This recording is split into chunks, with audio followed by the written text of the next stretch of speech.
Hi, I'm Dr. Abie Mendelsohn. Thank you so much for finding my YouTube channel. We're going to discuss today the advances in endoscopic tracheal shave surgeries. Tracheal shave surgery has gone by a number of different names: laryngochondroplasty, chondrolaryngoplasty, feminization laryngoplasty, so many different names. But ultimately, what that surgery described initially back in 1975 was a removal of the excess cartilage, which provides the prominence or the bump, which signifies the masculine gender. This is something for our gender diverse population, our trans women. This is something that is a critical component of our gender affirming care. In 75, Harvard University, two surgeons came out and said, look what we can do. We can make a cut right along where the Adam's apple is, go down, take off that excessive cartilage, close up, make a nice plastic surgery closure, and we've achieved an important step in gender affirming care. That was certainly something to take note of. Okay, where have we gone since then?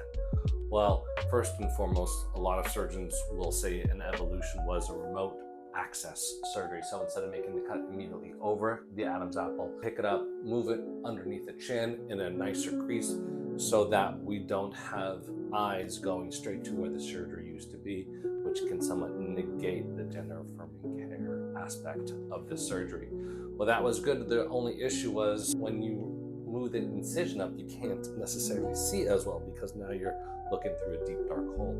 So to address that, another important evolution in tracheal shave surgery was focusing on the safety aspect of the tracheal shave surgery, which is done by needle localization. So the needle localization technique was described very simply. When you're doing a tracheal shave surgery, when you're thinking about how much that we need to take from the cartilage, we can use a needle and poke through the cartilage straight into where the vocal cords are, using a camera through the mouth or through the nose from the inside. We can look at where the needle is. And if it is below the level of the vocal cords, well, you don't take off the cartilage because that cartilage is needed to continue support for the vocal cords. So the needle localization technique really took off as an important aspect of the tracheal shave surgery. Another surgery that was described as an advance of the tracheal shave surgery was a surgery called the FemLAR. This is a combined surgery that combines both the tracheal shave as well as an open glottoplasty or vocal fold surgery.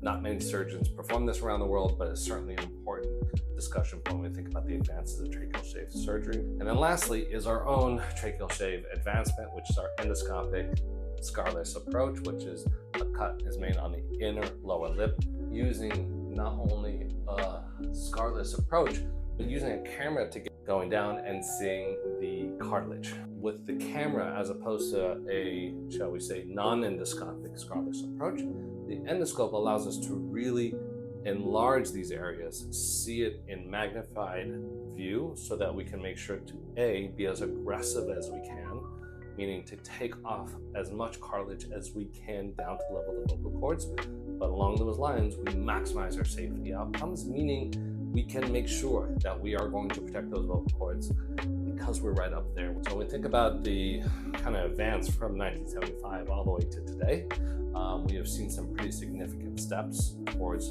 maximizing gender affirming care and maximizing safety outcomes, but we're pretty excited to see what else comes next.